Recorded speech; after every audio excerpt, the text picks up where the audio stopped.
Now we are going to quickly revise the topic of CVS or cardiovascular system. Some important topics and some important MCQ. So now let's start. So first there is a MCQ here. A PhD student is measuring the specific effect of cardiac drugs on the initiation and completion of action potential. So first of all, the question is related to the action potential of myocardium or cardiac tissue. Now the question is specifically asking that the channel contribute to the initial rapid repolarization. So initial rapid repolarization. All of you know that there are two repolarization phase. One is known as the initial rapid repolarization and one is final repolarization. So the initial rapid repolarization, as the question is asking here, this is nothing but the phase number 1 of the myocardium action potential. Although you know that there is a final repolarization phase which is nothing but the phase number 3. Right. So we will look at the cardiac action potential. But before that, if I ask you what is the ionic basis of phase 1 in myocardium action potential, then all of you know that it is nothing but exit of potassium through potassium channel. Right. So the answer of this question will be potassium channel. So now let's look at the myocardium action potential. So the myocardium action potential, all of you know that the shape of the myocardium action potential looks like this. So this is one of the important topic you have to read. Okay. So this is the RMP. So this flat line, it indicates the RMP of the myocardium. All of you know that this is minus 90 millivolt is the RMP. Now from the RMP, the phase where the membrane voltage is rapidly shoot out to the plus 35 millivolt, this is the phase number 0, right? So we all know that the phase number 0 is also known as the phase of depolarization of the myocardium, and this is due to sodium entry. Which type of sodium? This is the very fast sodium channel, so the fast sodium entry.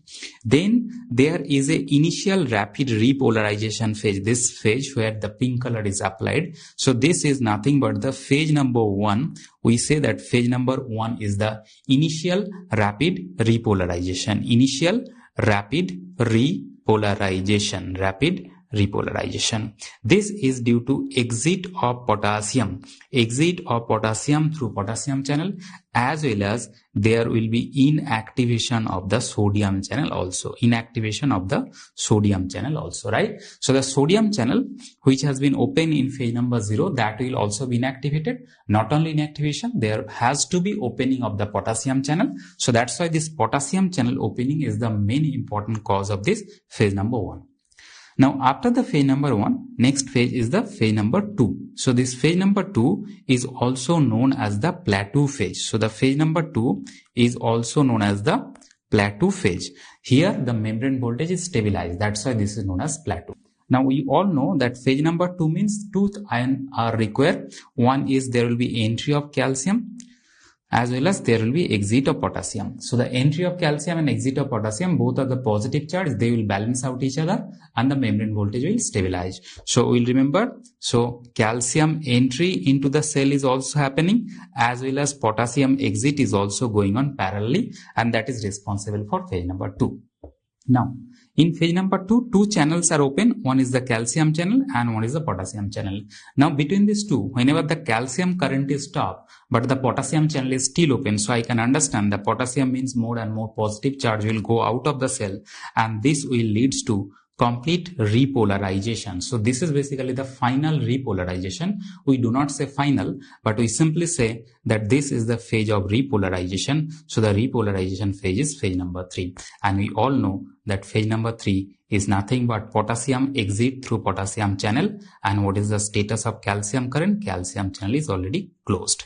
So this is the bare minimum thing, the basic minimum thing that you must have to remember about the myocardium action potential, different phases and the ionic basis of different phases. And if you look back at the question, so here they are asking about the the phase number 1, and phase number 1 is this due to potassium channel opening, right? So potassium will go out of the cell due to potassium channel opening. Fine. Okay. Now coming to the next action potential. So we all know that apart from myocardium action potential, nodal tissue, particularly the pacemaker tissue like SA node, AV node, they also have different kind of action potential.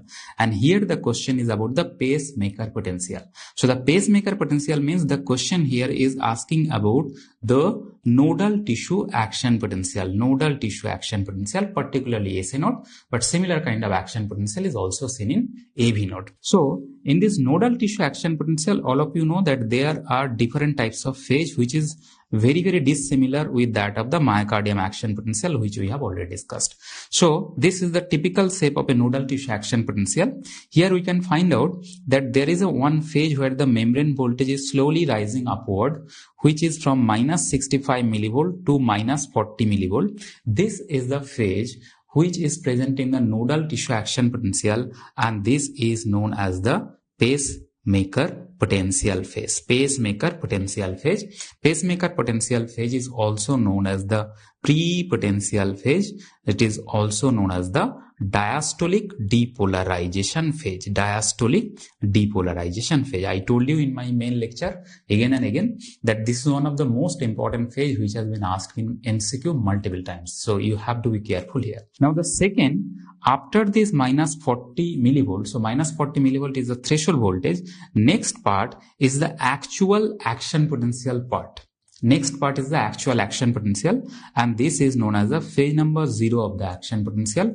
We have to remember that phase number 0 in case of nodal tissue, is due to entry of calcium. This is a slow calcium channel, and that's why we can understand that the membrane voltage is slowly rising upward. So what is the main difference or the major difference between this myocardium action potential? Here the phase number 0 is due to the sodium entry and it's a fast sodium channel. But in case of nodal tissue action potential, phase number 0 is due to the calcium entry and the channel is a slow calcium channel. Then we also know that this phase, this is the repolarization phase, similar to the myocardium repolarization. This is also known as the phase number 3, and this is due to exit of potassium from the cell, and obviously this calcium channel which was open, that will be closed. So we can understand from here that in case of nodal tissue action potential, your phase number 1 is also not there and phase number 2 is also not there. Sometimes phase number 1 or 2 may be present a little bit, particularly the phase number 1 is never present, phase number 2 may be a little bit present, but mostly it is absent in case of nodal tissue action potential. Got it? Now look at the question, the pacemaker potentials. So are they asking about this action potential here? Answer is no. The question is not about the action potential, but they are asking about the pre-potential phase. So look at, so they are basically asking you about this phase or the pre-potential phase of action potential. So which one is the pre-potential phase? We have already told that where the membrane voltage is moving from this minus 60 to minus 40 millivolt, this is the pre-potential phase. You know that if you look at here, so the options you look at, fast sodium channel. Fast sodium channel is not responsible for nodal tissue action potential. Okay, so this is a false statement, right? Decrease in potassium permeability. Yes, this is absolutely required. Slow calcium channel is not required for the pre-potential. It is a rapid transient action potential is required. So this is also false. Rapid depolarization, this is a bagwas statement, false statement, right? So obviously you can understand that our answer here is B. But this is not at all. We have to understand the detail of the ionic basis of this pre-potential phase. So first look at, so I am drawing this same diagram once again. So this is the pre-potential phase, then there is starting of the actual action potential, and now there is repolarization of the action potential.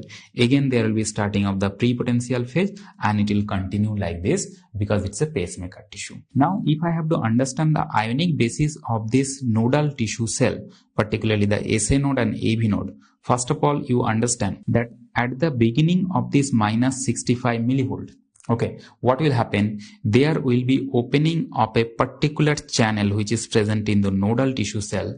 This channel is known as the HCN channel. You know that HCN channel stands for hyperpolarization induced, okay, CAMP nucleotide gated channel. CAMP nucleotide gated channel. That's why the channel is known as the HCN channel, right? In brief, the HCN channel is also known as small h channel. Got it? So this channel is specially dedicated for the nodal tissue cell. Whenever the membrane voltage is minus 65 is the hyperpolarized condition. What will happen? This HCN channel will open up, and whenever the HCN channels open up, huge number of sodium will enter into the nodal tissue cell through this channel, although a little amount of potassium may also go out of the cell, but mainly it is the entry of sodium. So HCN channel is responsible for permeability of which ion? It is permeable to sodium ion mainly, although potassium ion is also permeable through this channel. Now, due to entry of the sodium, what will happen? There will be more and more positivity into the cells. That means I can understand that the membrane voltage will start, rising in upward direction.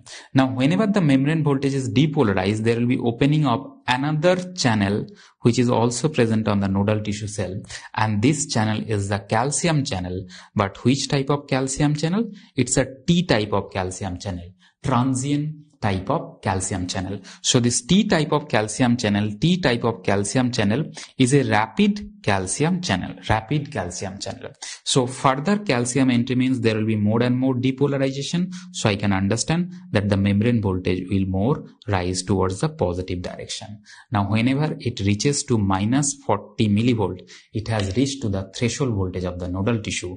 This will lead to opening of huge number of further calcium channel, but this calcium channel is L type of calcium channel. That's why I told you earlier that the phase number 0 of this nodal tissue action potential is due to calcium entry, but this calcium is which type of calcium? L type of calcium. This type of calcium is a slow calcium.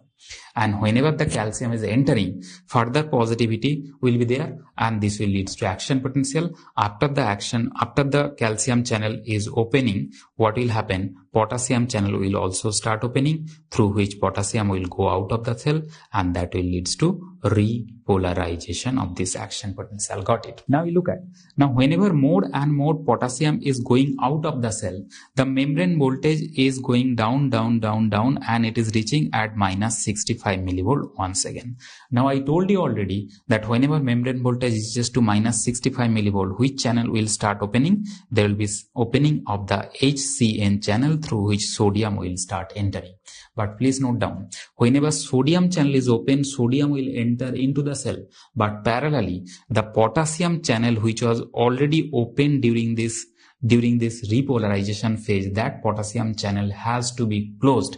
Otherwise, the sodium entry will not be able to cause depolarization of the membrane voltage. That means I can understand that not only the opening of the sodium channel or HCN channel is required, parallelly there has to be closure of this potassium channel. Then and then only the prepotential is going to start. Got it? And so whenever the sodium channel is open, there will be further positivity. That positivity will further open up the T-type calcium channel once again. Got it? So now we can understand that the ionic basis of prepotential. So what are the ionic basis? Number one. So now we are summarizing.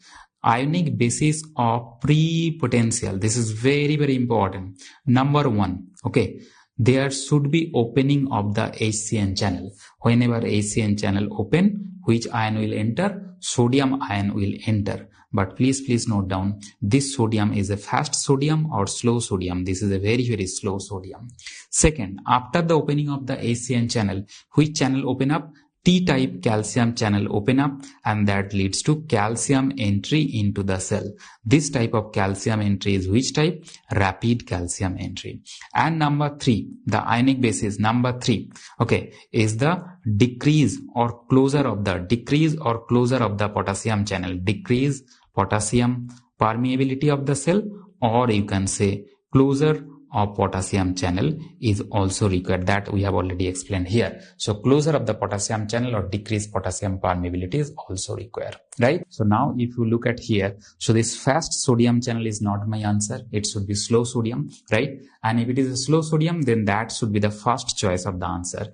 Decreased potassium permeability, or I told you that closure of the potassium channel is required parallel with that of the HCN channel opening. So it's a true statement. Slow calcium channel, no. Slow calcium channel is the L-type calcium, which is required for the phase 0 of action potential, not for the pre-potential.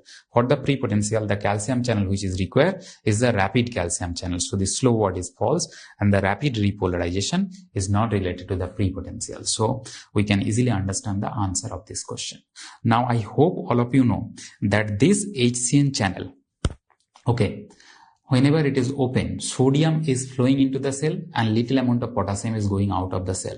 That means there is a positive current flowing into the cell and positive current going out of the cell. This current is also known as the funny current. This current is also known as the funny current. So the H channel is responsible for flowing of a current into the nodal tissue cell. This is known as funny current, and your pharmacology, you have already read that this funny current channel is blocked by a drug which is nothing but the ivabradine. So the ivabradine is the drug which blocks this funny current, and if you block the funny current, what will happen? The prepotential will be slower and the heart rate will be slower also. The detailed version I have explained in my detailed lecture, but for the time being, for revision, just remember this one. Okay. Now, next question. So the next question here is the false about funny channel. So the funny channel means I told you that this is nothing but the H channel.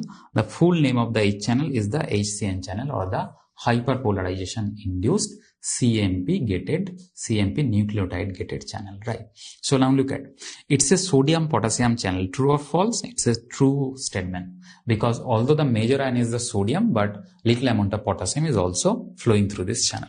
It is responsible for spontaneous rhythm producing tissue of heart. Yes, it's a channel responsible for pacemaking activity of the nodal tissue. So this is also a true statement. They are voltage dependent channel only. So this only word is a false here. Why? Because the HCN channel, they open in presence of hyperpolarization also. That's why H. And they also open in presence of CAMP also. So hyperpolarization can also open up this channel, and the CAMP can also open up this channel. So the CAMP is a ligand for this channel, and the hyperpolarization is a voltage for this channel.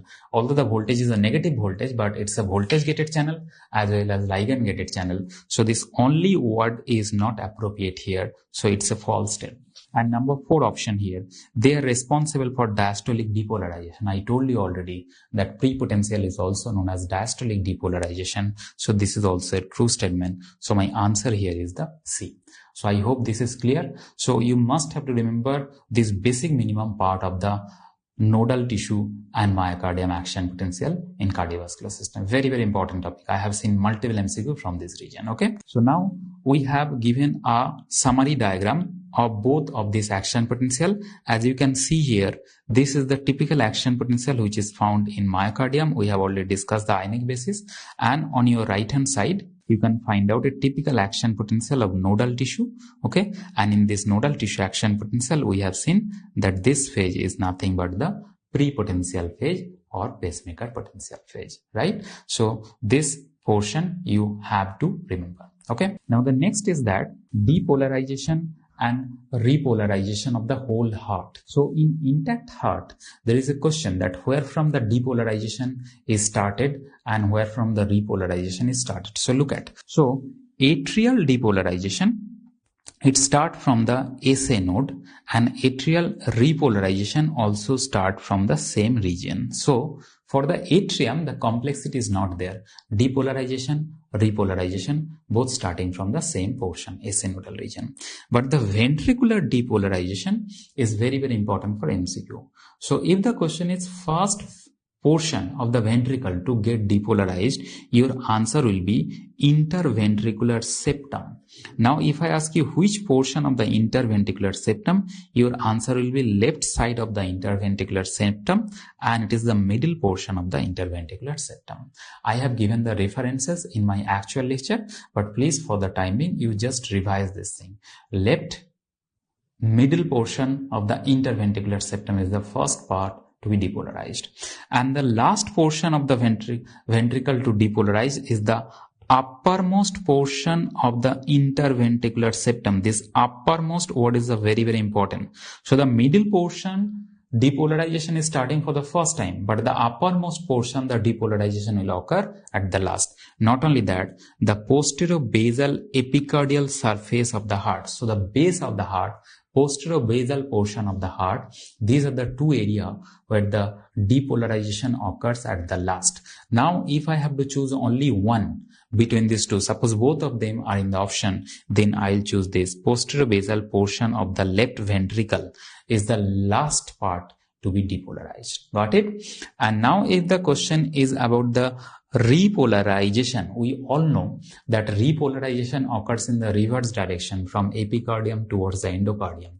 But in whole heart, in intact heart, which portion repolarizes first? Your answer will be apex of the heart, apical region of the heart. That's why it is written that epicardial surface is the first to repolarize, and the base of the endocardial surface of the base is the last to repolarize. Just remember this information in your brain. It will be helpful for your MCQ. Got it? Okay. Now the next is that the cardiac cycle.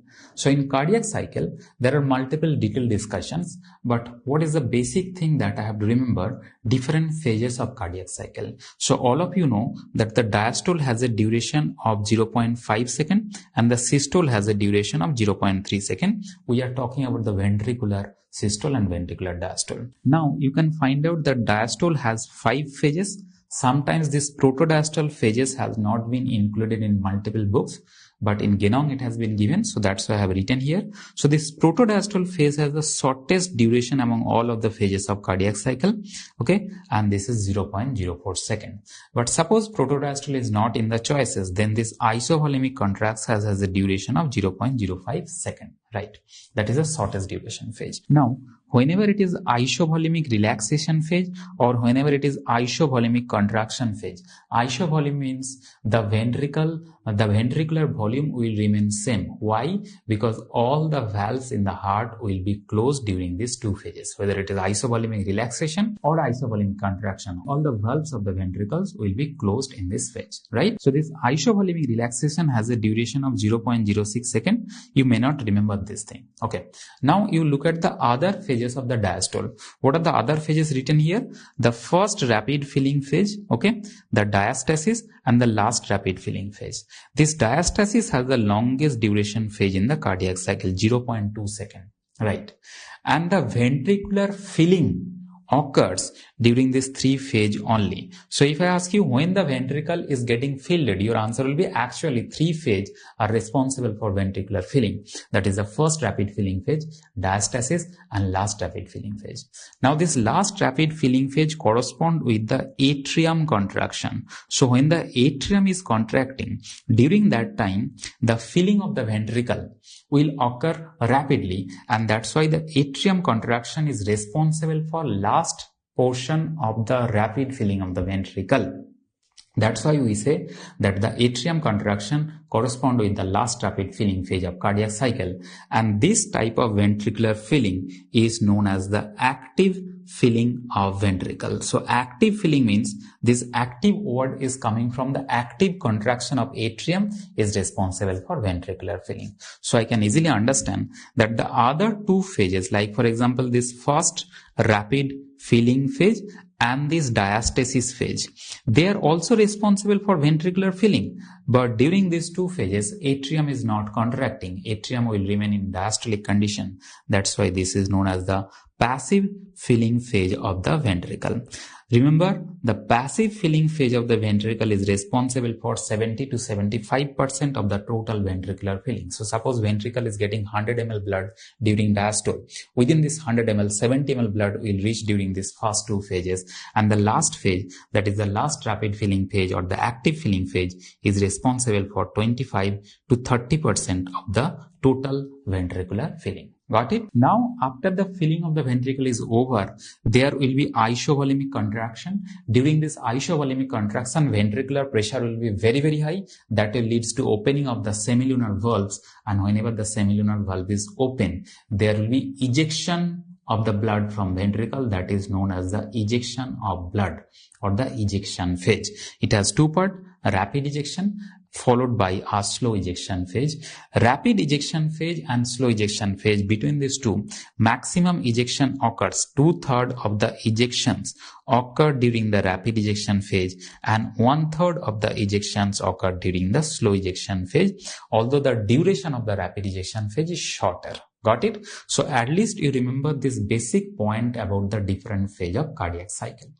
Now we have to look at that during this different phase of cardiac cycle, when the heart sound, first heart sound, second heart sound, third heart sound and fourth heart sound, when they will be produced. So first you look at the MCQ and then we'll discuss the heart sound.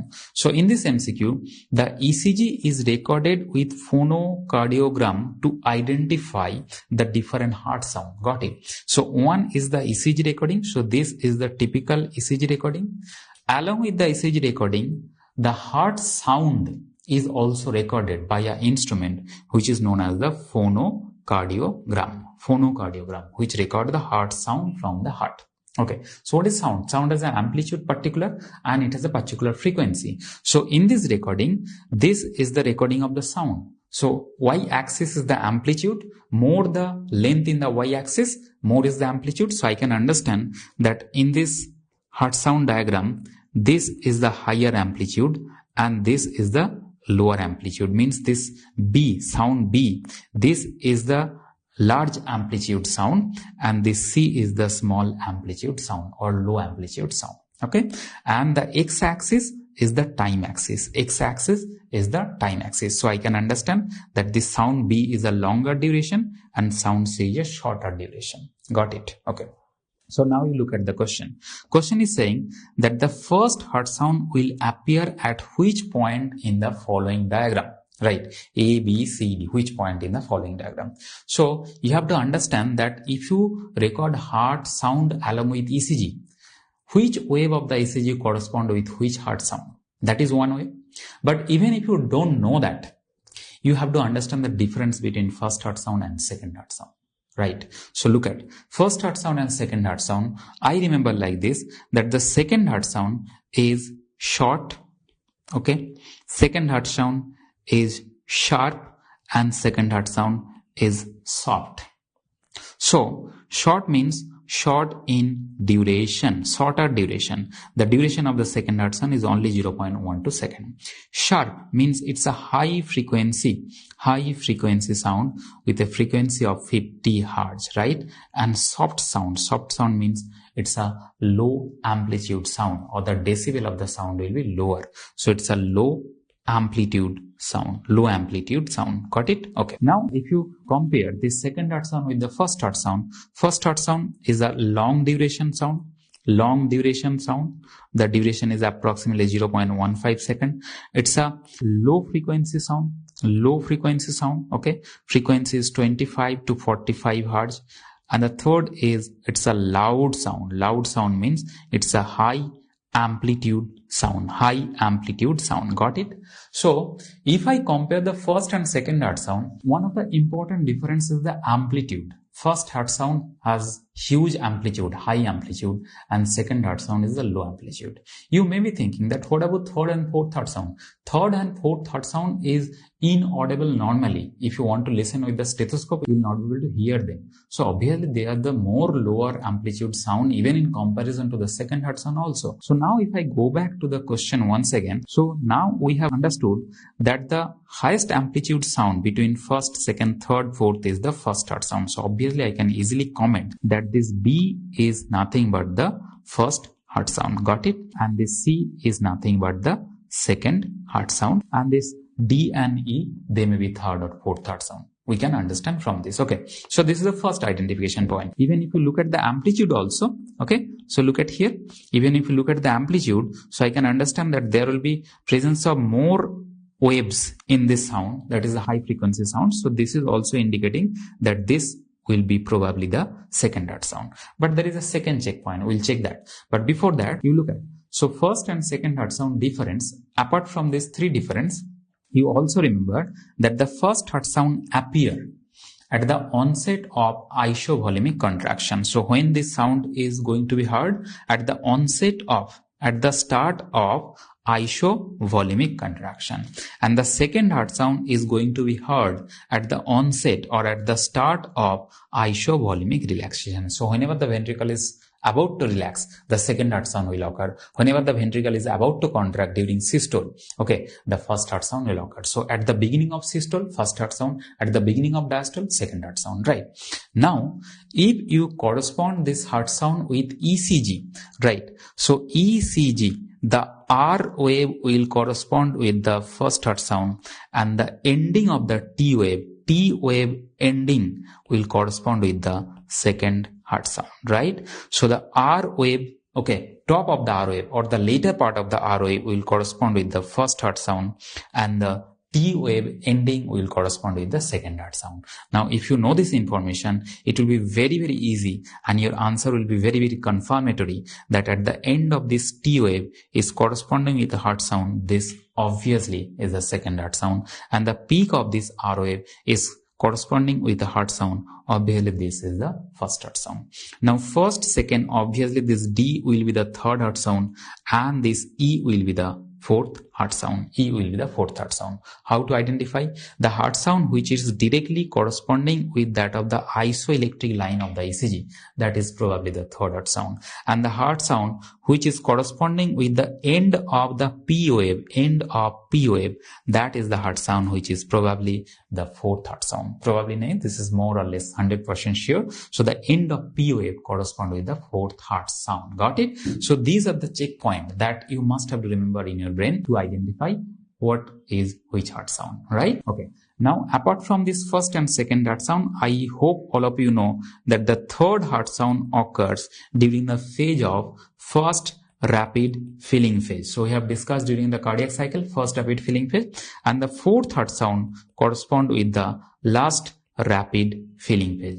I told you repeatedly that the last rapid filling phase is due to contraction of the atrium. So atrium contraction is responsible for production of which heart sound? The fourth heart sound. Got it? So although third and fourth heart sound normally not audible in case of adult person, but sometimes they can be audible even in some normal person also, particularly this third heart sound. Fourth heart sound is almost pathological in nature. The detailed pathology I have discussed in my main lecture. Got it? So this is about the heart sound and cardiac cycle. Now, after understanding this heart sound and cardiac cycle, different phase of cardiac cycle we have to understand once again with the help of this PV loop. Because you know the PV loop is a very particular topic, very important topic in case of image-based question. So the image-based MCQ I will show you during the snapshot discussion, but for the timing you look at the PV loop. Okay, what to remember from the PV loop? So all of you know that the two axes, x-axis is the volume axis and the y-axis is the pressure axis. So the left ventricular volume and left ventricular pressure is plotted in this curve, particularly left ventricle. You can also plot it for the right ventricle. So in this picture, first of all, there is a line. This line indicates, suppose this line is A to B. This A to B line indicates this is the filling phase of ventricle. So A to B is the filling phase of ventricle. So filling phase means ventricular filling is going on. It may be first rapid filling phase, it may be diastasis, it may be last rapid filling phase. So at the end of ventricular filling, okay, so at this point number B, the total volume of blood which is present at the ventricle, that is known as the end diastolic volume. So at this point, the volume which is present in the ventricle is the end diastolic volume. After the end diastolic volume has entered into the ventricle, now the ventricle will start contraction. The first phase of ventricular systole or ventricular contraction is isovolumic contraction.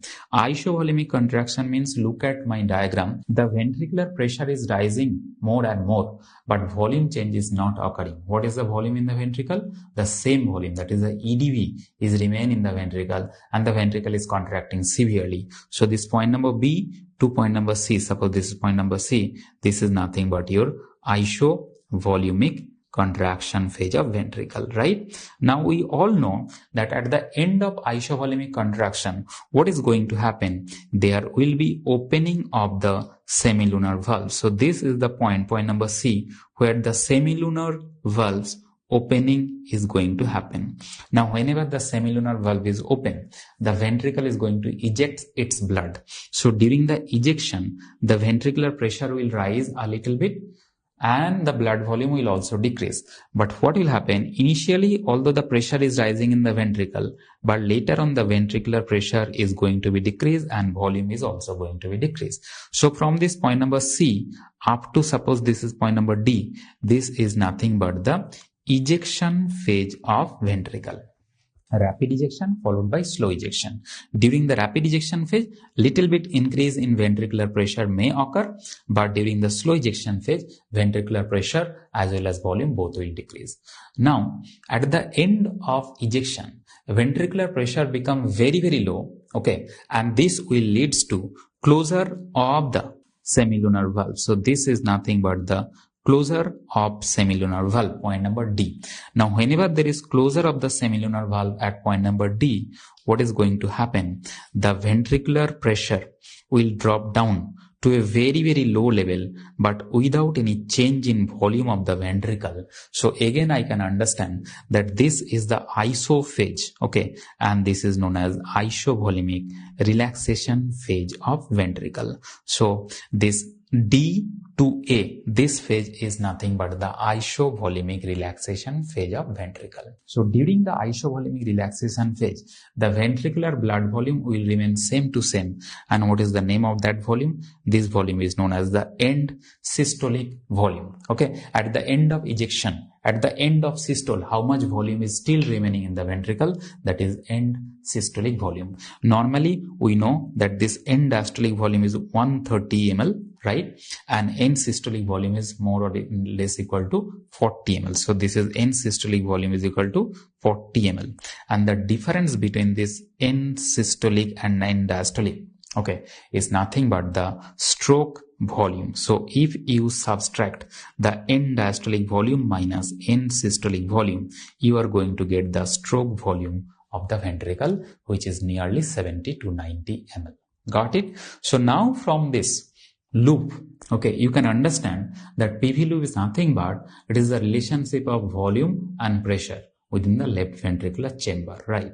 So A to B is the filling phase of ventricle. So could you tell me at the point number A, which valves has to be open for the filling of the ventricle? Ventricular filling is going on. If it is left ventricle, so the mitral valve has to open up. So point number A means this is nothing but mitral valve opening point, right? And at the end of ventricular filling, when the ventricle is starting contraction, the first heart sound is going to happen. First heart sound means which valve is going to close here. So there will be closure of mitral valves, okay? Or if it is a right ventricle, the tricuspid valve. So the closure of the mitral valve means this is the point where the first heart sound is going to happen. And this closure of the semilunar valve, this is the point where the second heart sound is going to happen. So this is all about the brief discussion of the PV loop, normal pressure volume loop in the cardiovascular system. Now, with the help of this PV loop, you remember three principles. Whenever there is increase in the end diastolic volume of the ventricle, the PV loop will shift to the right side. Okay? PV loop will shift to the right side if the end diastolic volume is high. If there is increase in contractility of the ventricle, then the PV loop will shift to the left side. Shift to left and little upward. And if there is increase in afterload means it is the aortic pressure, then the PV loop will shift to upward direction. It will shift to upward direction. For the timing, you just revise these 3 points. Okay. In my lecture, I have discussed the detail, but you remember these 3 things.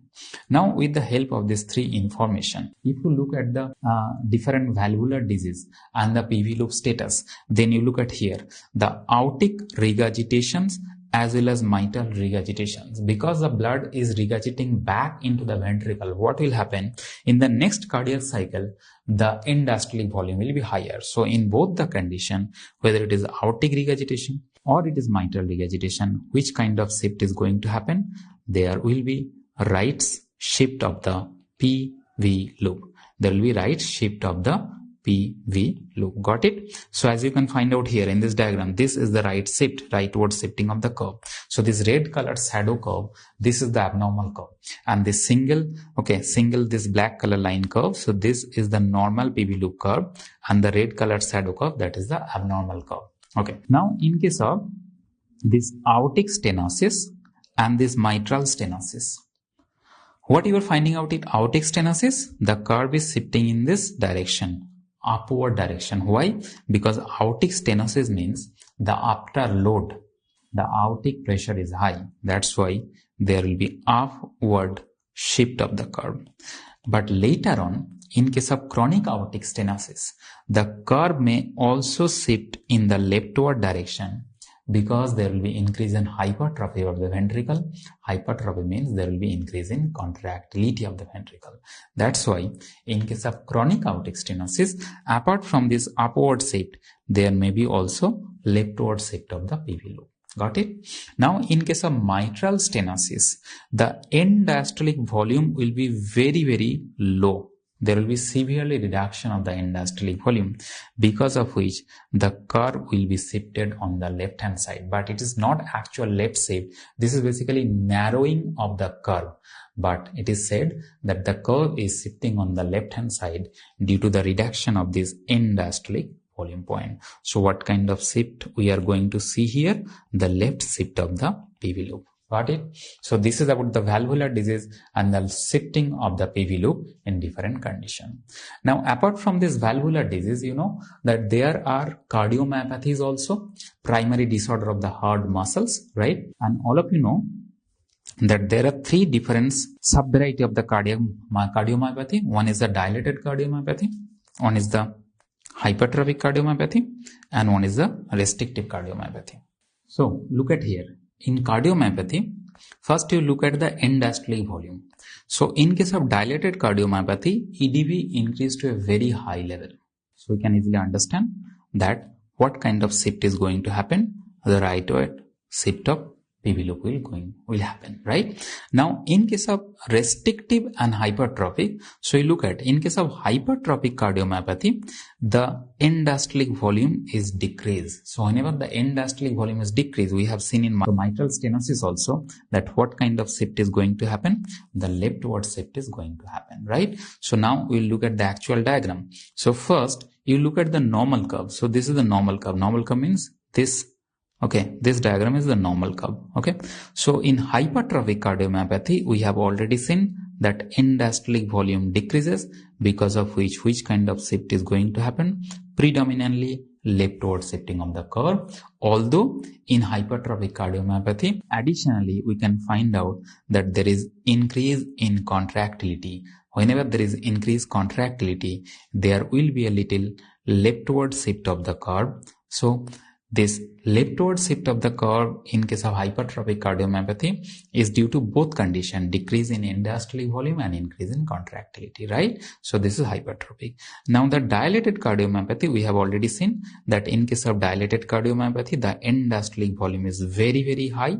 So that's why there is right shifting of the curve. And in case of restrictive cardiomyopathy, you know what is going to happen?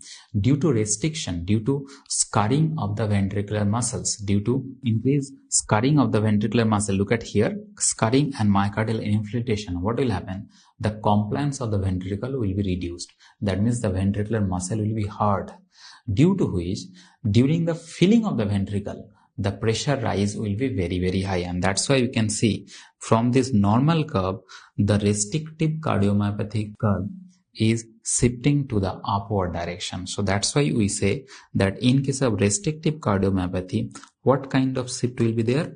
Upward shifting of the curve. But don't think that this upward shifting of the curve is due to aortic pressure changes. No, here the upward shifting is due to the filling of the ventricular problem. So during the filling of the ventricle, the pressure rise will be very, very high. And that's why the filling phase of the ventricle will be shifted in the upward direction.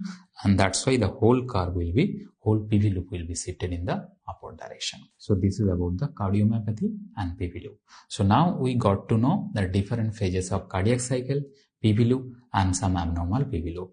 Now look at the question. So the question is the pressure volume curve of the left ventricle is recorded from different valvular disease.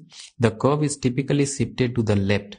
So different valvular disease, we have seen only one condition, one only valvular disease, but the curve is shifting on the left, and that is nothing but the mitral stenosis or MS. So this is the direct answer of this question. Now the next question, here we can find out the question is about the C wave in JVP. So all of you know that the JVP is nothing but the jugular venous pulse. Jugular venous pulse is the indication, or it is the recording of the right atrium pressure. So the jugular venous pulse, it is nothing but the indication or the recording of the right atrium pressure. Now we remember three things, okay, that there are some positive wave in the JVP, and there are some negative wave or the descent wave in the JVP, negative wave. So positive wave, they are A, C and B. Remember like this, A for atrium contraction, A for atrium contraction, C for bulging of the cusp, C for cusp. What will happen to the cusp? There will be bulging of the cusp towards the right ventricle. And V stands for venous return. So whenever the venous return is occurring to right atrium, the pressure will rise. So these are the three positive curve. And the negative curve, the X descent and the Y descent. The X descent is typically of the atrium relaxation along with the pulling of the tricuspid valves towards the ventricular chamber. And Y descent, whenever there is opening of tricuspid valves, the ventricular filling will happening, due to which the blood from atrium will divert to the ventricle and atrium pressure will drop down. That is nothing but the Y descent. In some books, sometimes this X descent has been divided into X dash and X. Okay, I'll come to that. But before that, you just look at that this is the bottom line thing that you must have to remember. So in this question, they are asking about the C wave, C for cusp. Valves. So there will be bulging of the tricuspid valves into the right atrium, and this will lead to C wave of JVP. So now I hope all of you know that this is the typical diagram of JVP, and all of you know that. So this is A wave, positive wave, followed by a C wave, that is positive wave. Now there is descent. Again there is a positive wave, that is the V wave, and then this is a descent. This descent is nothing but the Y descent. So you look at this X-axis of this recording is the time, and Y-axis is the pressure. Pressure means which pressure? I told you already that JVP means they are talking about the right atrium pressure. So suppose this is right atrium, okay? So inside this right atrium, if the pressure is rising, then the positive wave will be created. And if the pressure inside the right atrium is dropping, then the descending or the negative wave of the JVP will be created. Now you start from here, that suppose when the atrium is contracting, so what will happen? Obviously the atrium pressure is going to rise to a very high level, okay? And that high increase in pressure is depicted here. So this is the increase in pressure in the right atrium during atrium contraction, and that is producing a positive wave. This is A wave. So that's why I told you A wave in the JVP is due to atrium contraction. So now if I ask you that the A wave in the JVP correspond with which phase of cardiac cycle? Okay, it is due to atrium contraction, but atrium contraction is corresponding with which phase of cardiac cycle? Your answer will be last rapid filling phase or the active filling phase of ventricle, right? Okay, now then the C wave. Okay, C wave means the tricuspid valve will bulge towards the atrium. During which phase of cardiac cycle this is going to happen? See, so when this tricuspid valve is closed, the ventricle is contracting, okay, and your pulmonary valve is also closed. So tricuspid valve is closed, pulmonary valve is closed, but the ventricle is contracting. Which phase? The isovolemic contraction phase. During this phase, this tricuspid valve will bulge towards the atrium like this. And whenever the tricuspid valve is bulging towards the atrium pressure will again rise. That's why we say that when the ventricle is contracting isovolemically, the tricuspid valve will bulge, and that will lead to C wave. So C wave corresponds with the isovolemic contraction phase of ventricle. So this way you have to remember that C wave corresponds with isovolemic contraction phase, and the V wave of JVP correspond with this isovolumic relaxation phase and protodiastole phase of ventricle. Got it? So this descent, here you look at, so this is X descent, first part of the descent, and this is X dash. We generally say this X descent is due to atrium relaxation. Now this X dash, atrium relaxation is happening, but along with that, this tricuspid valve will pull towards the ventricular direction. It will be pulled towards like this. So when the ventricle is contracting severely, ejection of the ventricle is occurring, that time there will be pulling up tricuspid valves towards the ventricular cavity, and that is leading to X dash descent. Right? So this X dash descent will be seen in which phase of the cardiac cycle? Ejection phase of cardiac cycle. And whenever there is opening of the tricuspid valves here, the blood will start moving from atrium to ventricle. Atrium pressure will drop down, and that is nothing but Y descent. So Y descent will happen whenever there is opening of tricuspid valves.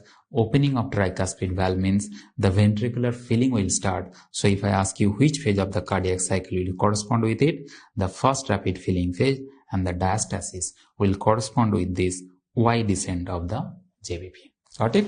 So at least you remember this JVP, what is the region of different waves, and these waves correspond with the which phase of cardiac cycle. Both you have to remember. And at the end, you also have to remember certain abnormality in JVP waves. Like for example, prominent A wave is seen in case of tricuspid stenosis, pulmonary hypertension. Canon A wave, very large A wave, okay, whenever the atrium ventricular dissociation occurs, like for example, complete heart block and junctional rhythm. In these cases, canon A wave is going to be seen.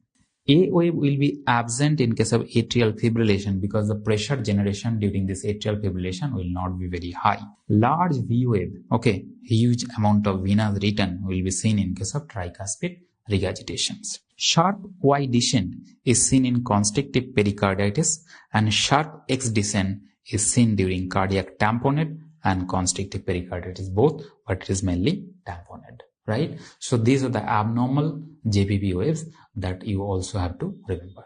Okay. Now after JVP, you look at, so this diagram, okay, is it similar? Are you familiar with this diagram? So this is nothing but recording of the aortic pressure. But you cannot directly record the aortic pressure. Rather than recording aortic pressure, we record the pressure from the carotid pulse. That's why here it is written normal carotid pulse. So how the normal carotid pulse or aortic pressure looks like? So look at the diagram here. So I'm drawing. So the aortic pressure curve looks like this. Same diagram on the left hand side it is there, but I'm still drawing it so that you understand it better.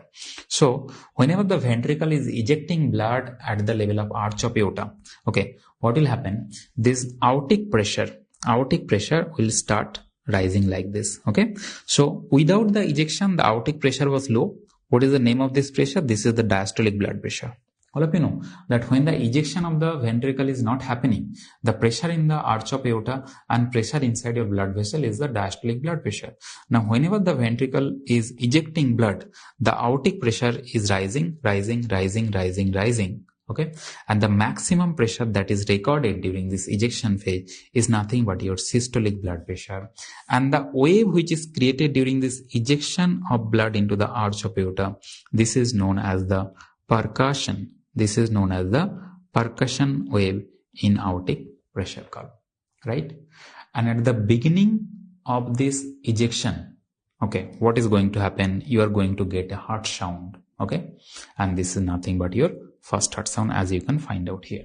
So we all know that at the beginning of systole, the first heart sound is going to happen. So at the beginning of systole, first heart sound will occur, then isovolumic contraction, then the ejection will start, and there will be rise of aortic pressure like this, right? There will be rise of aortic pressure. Now we look at, after the ejection is over, what is going to happen? The aortic pressure is going to be reduced, obviously, because initially the ejection is very high. Now the ejection is reduced, so the aortic pressure is reduced. Now you have to imagine a diagram like this, that this is the arch of aorta and the left ventricle is ejecting blood. So when the ventricle was ejecting blood, what will happen? This arch of aorta will be expanded like this. Arch of aorta will be expanded like this. Now, when the aortic ejection is reduced, the aortic pressure will also start falling. But suddenly, what will happen? This semilunar valve is going to get closed. So this is the point where the semilunar valve is getting closed. Okay. After the closure of the semilunar valves, what will happen? This expanded arch of aorta, it will return back to the original condition. So arch of aorta has elasticity. Whenever you are ejecting blood, it will expand. But whenever the ejection is not there, the arch of aorta will recoil back. During this recoiling back, it will put some pressure at the level of the arch of aorta blood, and that pressure, okay, will be recorded in a positive wave here, and this positive wave is known as the dicrotic wave. So what is the cause of this dicrotic wave? This is due to elastic recoiling of the aorta. Elastic recoiling of the aorta.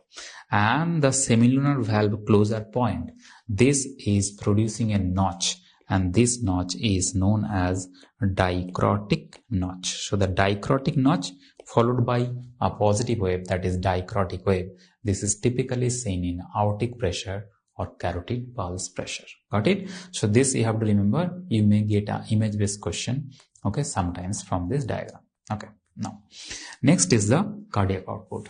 So cardiac output, the first thing that you have to remember is the measurement of cardiac output, So measurement of cardiac output means there are various methods, okay, and these methods has been written here. So the fixed principle, all of you know what is fixed principle? Could you tell me? Okay, recall karke dekho. Could you tell me what is fixed principle? So fixed principle is saying that cardiac output is equal to oxygen consumption upon your artery minus venous oxygen content.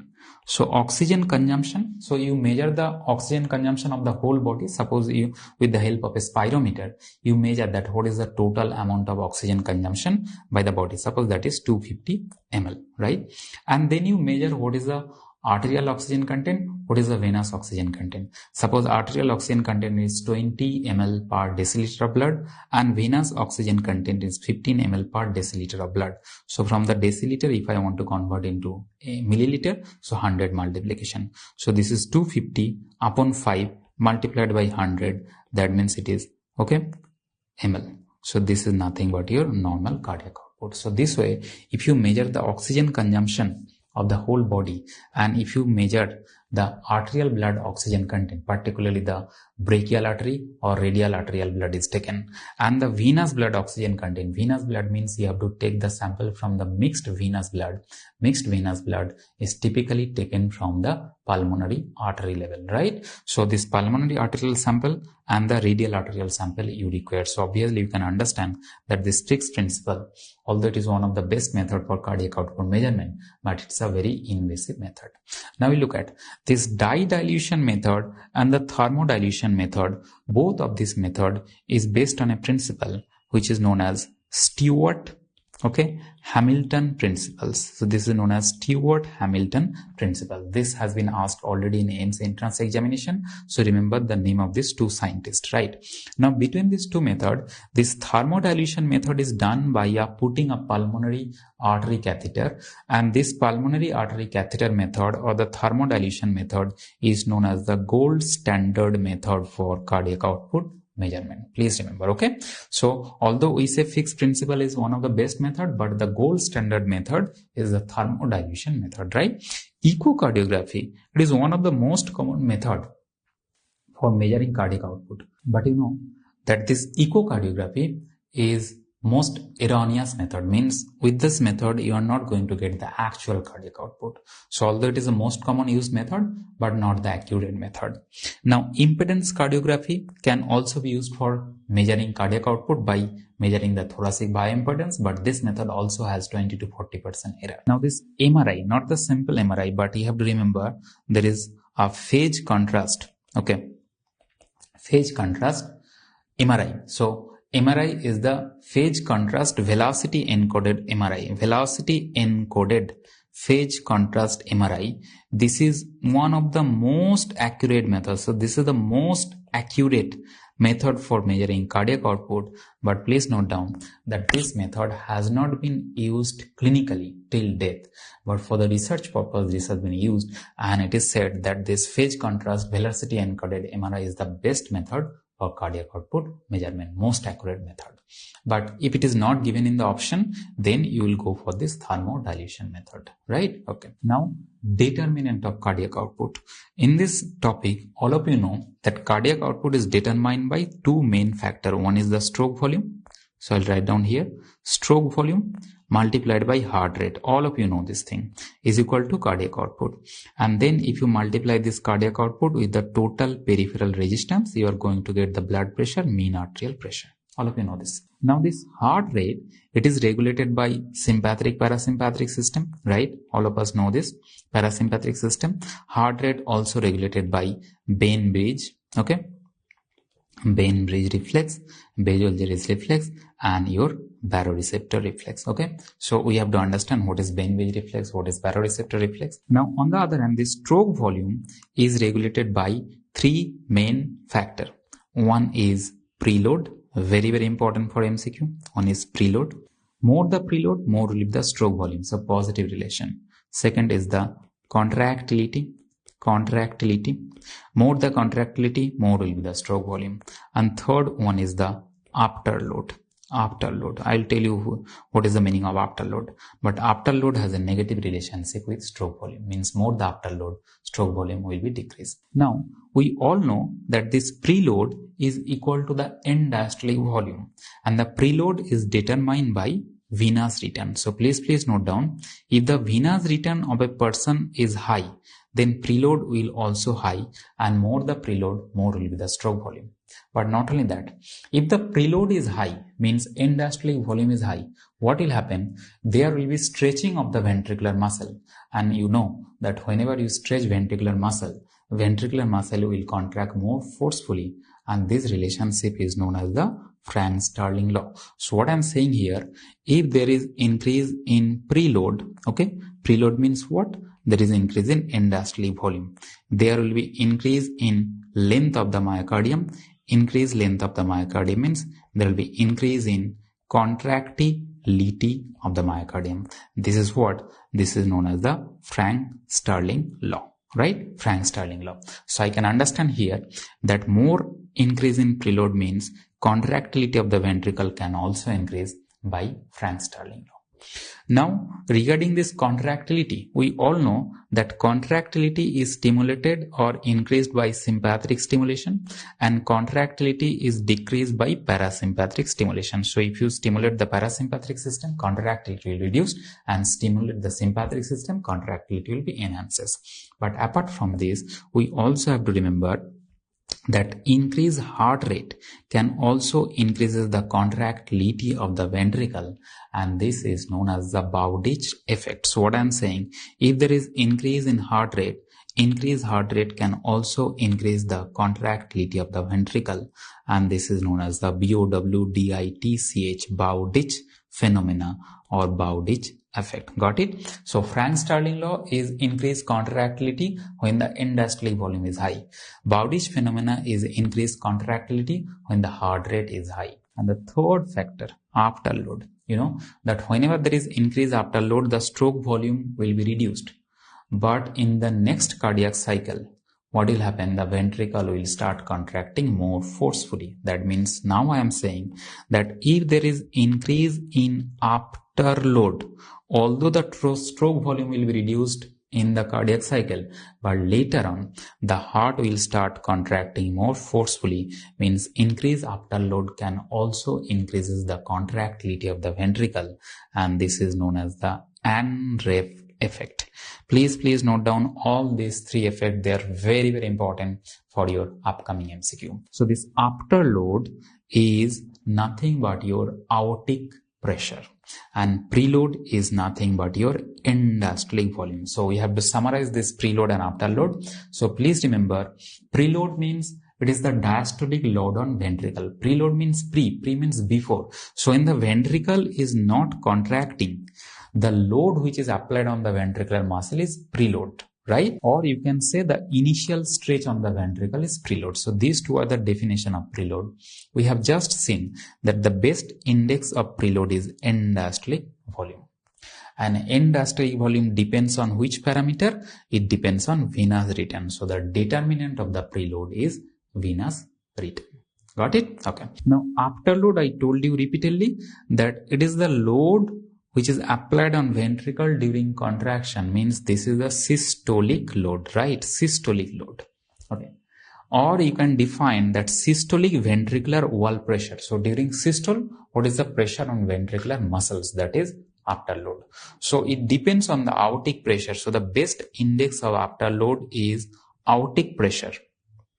Aortic pressure. You may be thinking, which aortic pressure? Mean arterial pressure is the best indexed. Aortic pressure in turn depends on total peripheral resistance. So if the question is what is the determinant of afterload, your answer will be TPR. Getting my point? So if the question is best index of afterload, your answer is aortic pressure, mean aortic pressure, but best determinant of afterload is the total peripheral resistance. Got it? Okay.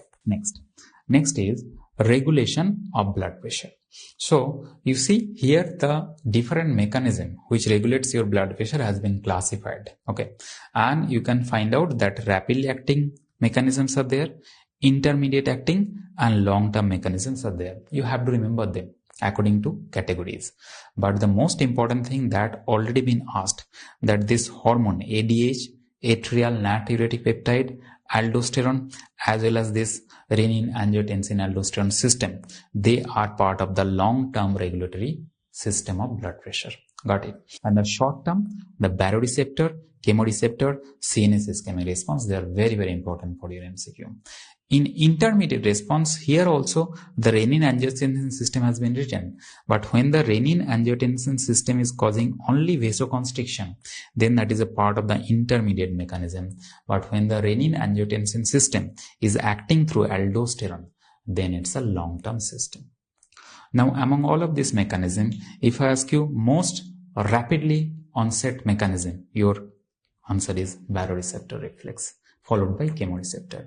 But if I ask you, among all of this mechanism, which mechanism is the most potent? Most potent means he or she, this mechanism can increase your blood pressure to a very high level, which is that this renin-angiotensin aldosterone system is the most potent mechanism for blood pressure control. And the CNS ischemic response is the second most potent mechanism. Second most potent mechanism for blood pressure control. At least you remember this information. Now after this, you have to remember little bit of this baroreceptor and chemoreceptor reflex. Okay, what is the must know information about this baroreceptor and chemoreceptor? Remember, this baroreceptor, they are the stretch receptor. First thing you have to remember, baroreceptor are the stretch receptor. And where this baroreceptor are located, all of us know that it is nothing but carotid sinus. Okay, carotid sinus wall and the aortic arch wall. Aortic arch wall. You should not forget, you should never forget this information. Now, they are the receptor which detect the stretch on the blood vessel. That's why we say it is a stretch receptor or mechanoreceptor, right? Whenever your blood pressure is high, the baroreceptor will be activated. But there is an MCQ that this baroreceptor is most sensitive to which blood pressure? It is most sensitive to pulse pressure followed by mean arterial pressure. Please note down. Baroreceptor is most sensitive to pulse pressure followed by mean arterial pressure. Now, whenever your baroreceptor is activated, by increased blood pressure, what will happen? It will send one inhibitory signal to the vasomotor center, which is also known as RVLM, rostroventrolateral medulla, and it will send a stimulatory signal to CIC, cardiac inhibitory center. So this vasomotor center is connected with the sympathetic system, so sympathetic will be inhibited, and CIC is connected with the parasympathetic system, so your parasympathetic system will be stimulated. So whenever your baroreceptor is stimulated, your sympathetic system will go down and parasympathetic system will be up. because of which your blood pressure will be corrected once again. So this is the in brief mechanism that you have to remember. Okay. Now coming to the chemoreceptor. So we all know that chemoreceptor, basically we are talking about the peripheral chemoreceptor, where the peripheral chemoreceptor are located at the level of carotid body as well as at the level of aortic body, right? So this carotid body and aortic body, it's a small tissues. Okay. This small tissue contain one cell, particular cell, which is known as the glomus cell type 1. And it has been asked multiple times that this glomus cell type 1 is the actual chemoreceptor cells of your body. Means this within this carotid body and aortic body, the glomus cell type 1 is there, and this glomus cell type 1 can be activated by three major stimulus. Number one, decrease in partial pressure of oxygen in the arterial blood, increase in partial pressure of carbon dioxide in the arterial blood, and increase in H plus ion in the arterial blood, that is acidosis. So hypoxia, hypercapnia, acidosis, these are the three stimulus for chemoreceptor. Now when the chemoreceptor is stimulated, we have seen if the baroreceptor is stimulated, what is going to happen? If the chemoreceptor is stimulated, it will stimulate the vasomotor center also. It will stimulate the cardiac inhibitory center also. Got it? So vasomotor center stimulation means there will be increase in blood pressure. So if there is hypoxia, hypercapnia or acidosis, chemoreceptor will be stimulated. What will happen to your blood pressure? Your blood pressure is going to increase. And what will happen to your heart rate? Heart rate is mainly regulated by CIC center or parasympathetic system. So heart rate will be generally reduced by the direct effect. But apart from this direct effect, there is an indirect effect also through which heart rate can also be increased. The detailed effect of indirect effect and direct effect I have discussed, but for the timing you remember that if the chemoreceptor is stimulated, your blood pressure will always shoot out, but the heart rate may decrease also, may increase also. If the chemoreceptor stimulation is mild, then the heart rate will be reduced. If the chemoreceptor stimulation is very, very strong, then the heart rate will also increase, right? So these are the two baro and chemoreceptor reflex. It is a rapidly acting mechanism for blood pressure control. Now there is a third mechanism which we have already written here, that is a CNS ischemic response. What is this mechanism? CNS ischemic response means whenever your blood pressure is less than 50 millimeter of mercury. Generally it is said that baroreceptor is active whenever the blood pressure is high, chemoreceptor is active whenever the blood pressure is reducing, and whenever the blood pressure is very, very low, less than 50 millimeter of mercury or less than 40 millimeter of mercury, what will happen? There will be ischemia at the level of central nervous system. Whenever the ischemia is affecting the vasomotor center, there will be severe stimulation to the sympathetic system, and this sympathetic system stimulation will try to increase your blood pressure. This mechanism is known as CNS ischemic response. So whenever there is ischemia at the level of CNS, it is rising your blood pressure by stimulating the sympathetic system. This is CNS ischemic response. Now all of you know that if there is increase in intracranial tension, increase in CSF pressure, what will happen? Huge amount of increase in intracranial tension can also causes hypoxia of the CNS. So this will cause secondary ischemia at the level of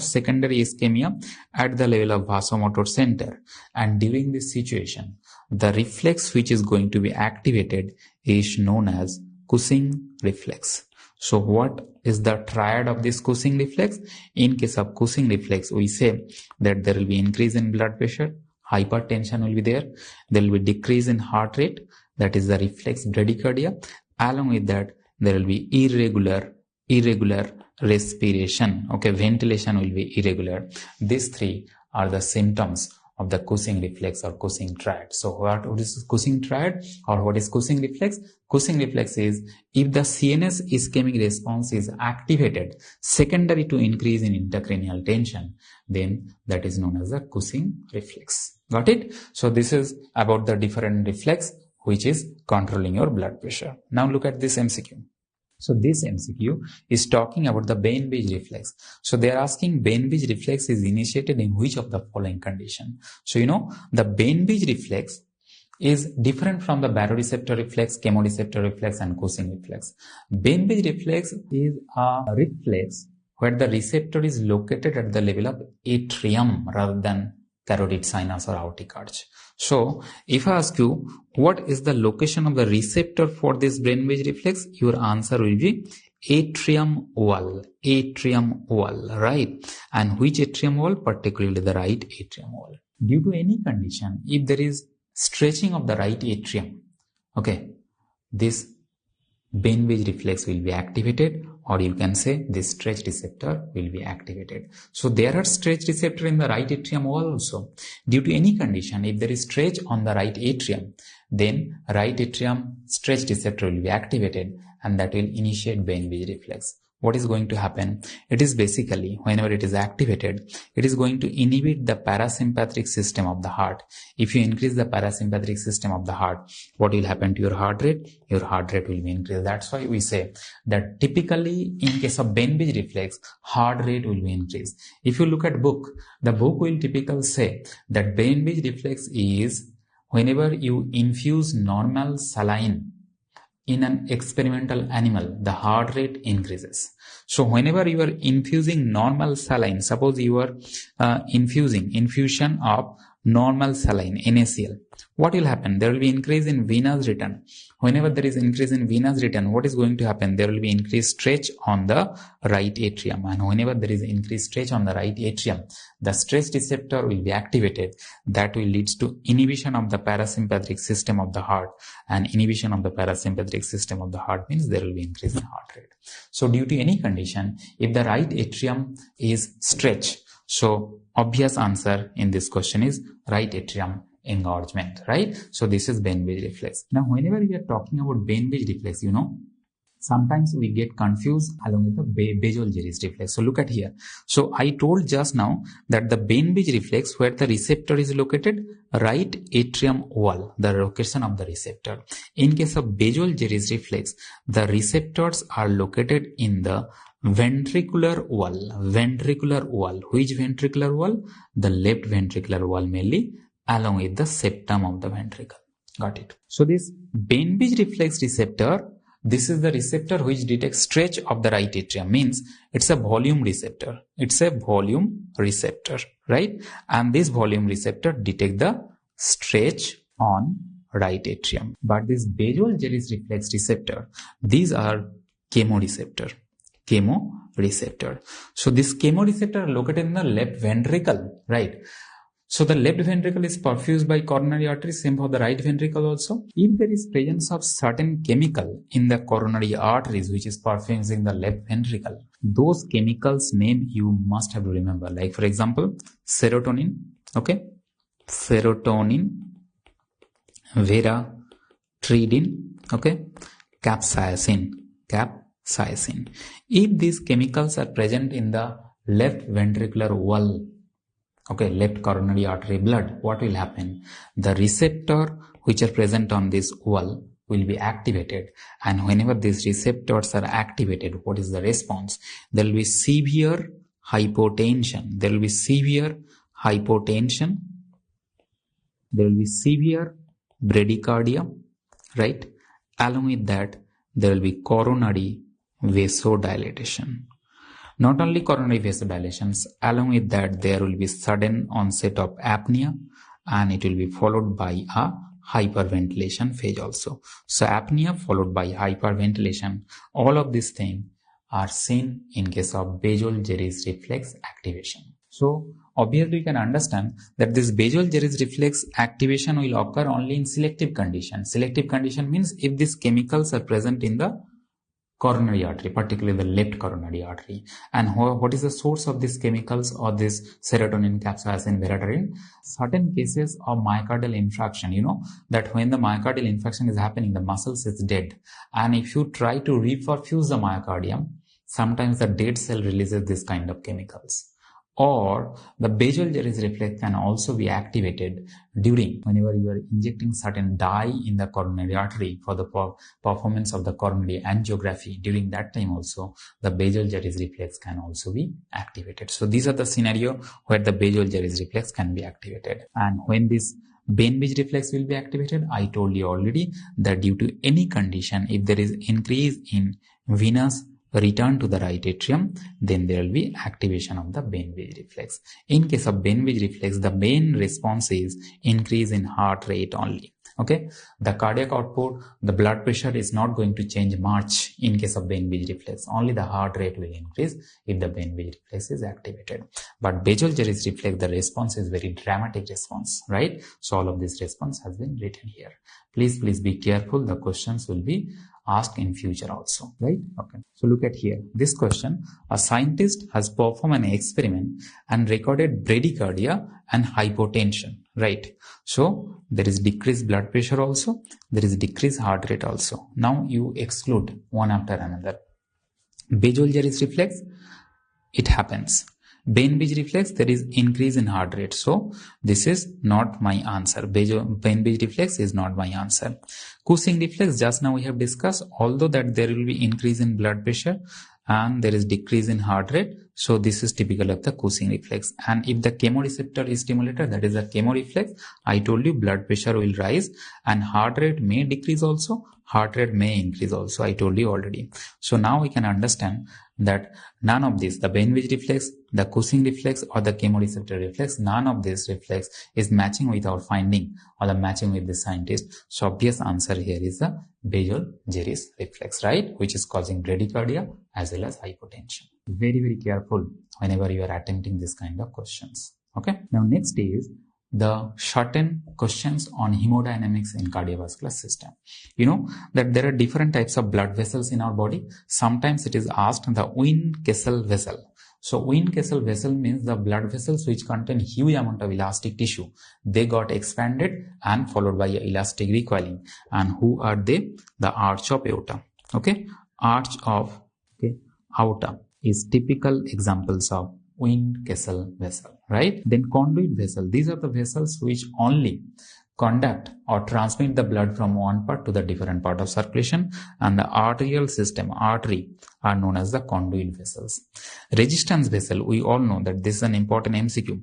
Resistance vessels are nothing but the arterioles, and these arterioles are also known as the vessels which is responsible for distribution of blood volume in different organs. So this is the vessels which is also responsible for distribution of blood volume in different organs, right? Next is the exchange vessel. We all know that capillaries are known as the exchange vessels, and capacitance vessels, we know that the venous system, the vena cava, they are known as the capacitance vessel because they have huge capacity to store blood. Now apart from that, the last part is written shunt vessel.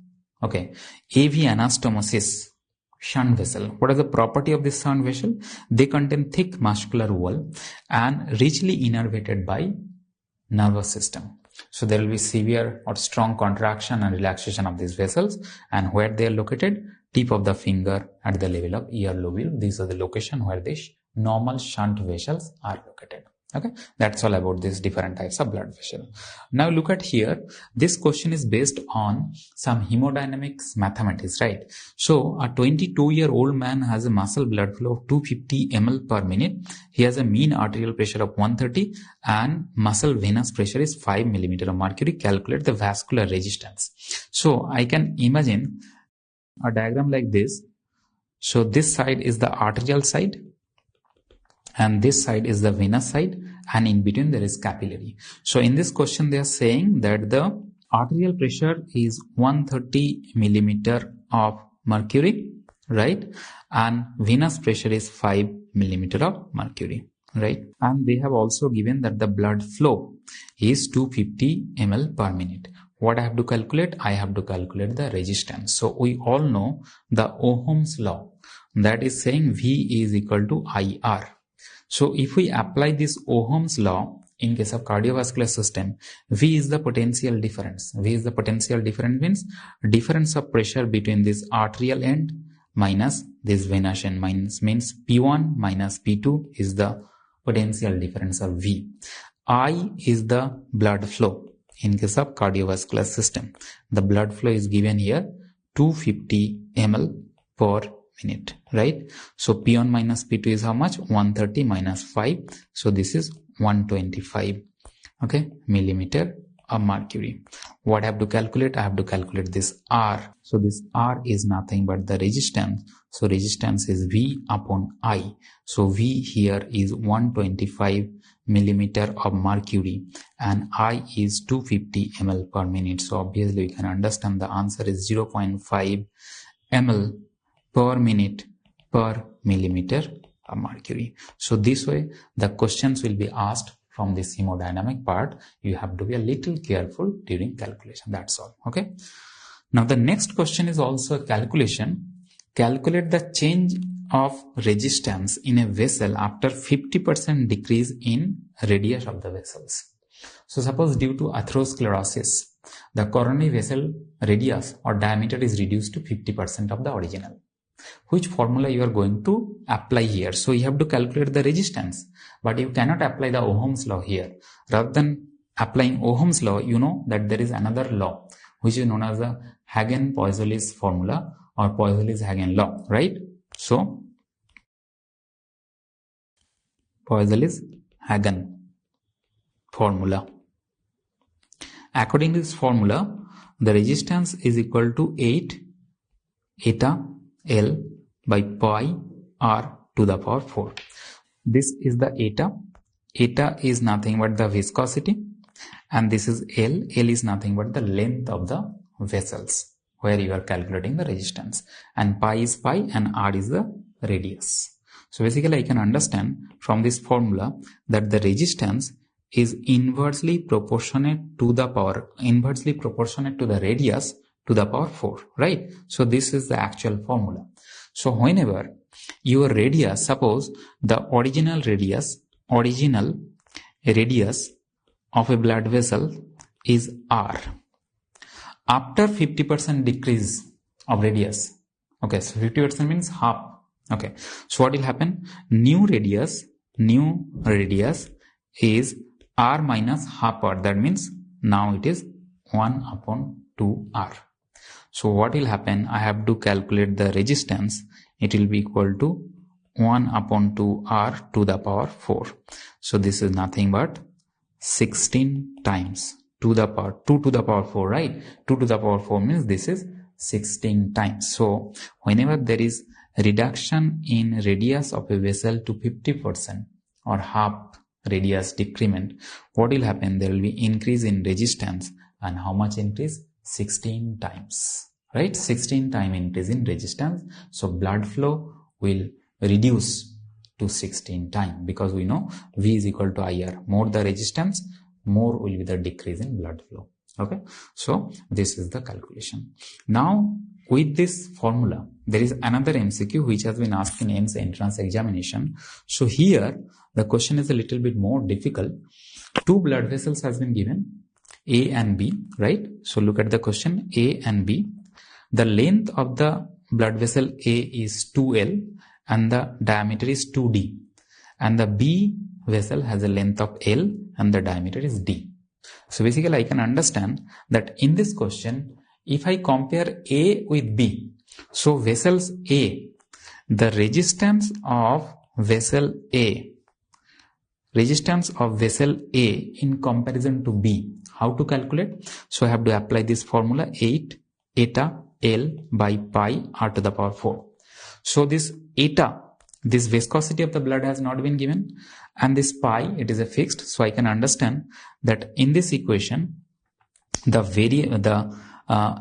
changing that is happening is the change in length also and this R also. So we have just seen in this question that the A vessel has 2D diameter and length is also 2L. So length is 2 times than that of the B and radius is 2 times than that of the B. Okay. So if I do like this, then I can understand that the resistance of A in comparison to B will be how much? 2 upon 2 to the power 4. That means 2 to the power is 16. So 2 upon 16, 2 upon 16 means 1 upon 8. That means I can understand that the resistance of A is 1/8 of resistance of B. Right? Got it. Now question is asking, calculate the flow rate, blood flow rate. I told that blood flow rate is the inverse of the resistance, right? So what will happen? The blood flow in A will be 8 times than that of the blood flow in B. Okay, because A has a resistance which is 1/8 of resistance of B. So the blood flow in A will be 8 times greater than that of B. So this way you have to answer the kind of question, right? And lastly, the types of blood flow. So we have just seen that the blood flow is inverse of resistance. But if I want to understand that whether the blood flow is occurring smoothly without any noise or with noise, then there are 2 types of blood flow. One is laminar blood flow, and one is turbulent blood flow. So laminar blood flow means the blood will flow, the velocity of the blood flow will be maximum at the center, followed by there will be reduction in the velocity in both sides. So it will follow a parabolic profile. But whenever the blood flow is not following this kind of pattern, the blood flow direction is in different direction like this, then that is known as turbulent blood flow. We all know that the turbulent blood flow produces some noise. It's a noisy, and this laminar blood flow is silent. But question is not that.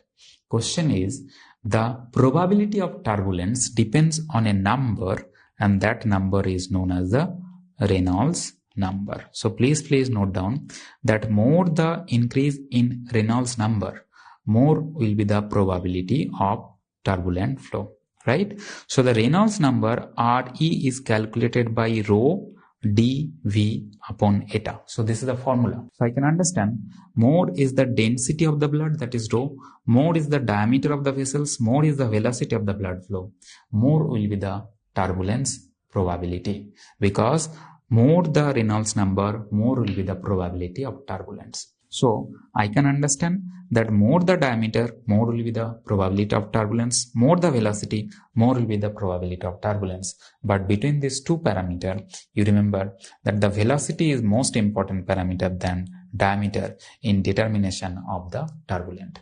So whenever this Reynolds number is greater than 3000, it is said that always there will be turbulent flow. And if the Reynolds number is less than 2000, right, then there will be laminar flow. There will be laminar flow only. And if the Reynolds number is in between 2000 to 3000, then you cannot be 100% sure that whether the flow will be laminar or turbulent. Okay, that's all you have to remember here. Now sometimes we also asked about a term which is known as the critical velocity. So critical velocity is that velocity beyond which the flow is always turbulent. So you have seen here that velocity is the most important parameter in determining turbulence. So if you determine a velocity that beyond that velocity the blood flow is always turbulent, whatever may be the diameter, whatever may be the other parameter, then that velocity is known as critical velocity. So velocity above which the blood flow is always turbulent. Now the last, you look at this table. So there are multiple numbers, and these numbers sometimes asked in database type of question. Like for example, they'll ask you that maximum blood flow occurs in which organ? Your answer is liver, right? So please note down at least this information. Then maximum artery venous oxygen difference. You note down here that it is the muscles of the heart. Okay, rest of the body forget. So this is the muscles of the heart, that is the maximum artery venous oxygen difference. Then maximum oxygen consumption. One unit is ml per minute. Okay, and here you can find out again the answer is liver. But whenever the question is maximum oxygen consumption, okay, and the unit is ml per 100 gram of tissue per minute, then the answer is the heart muscles. Okay, again the heart muscle is the answer. And then the percentage of total cardiac output is delivered to which organ maximally? Again your answer is liver. So at least you remember this many information for your future MCQ, and this finishes the quick revision of the cardiovascular system.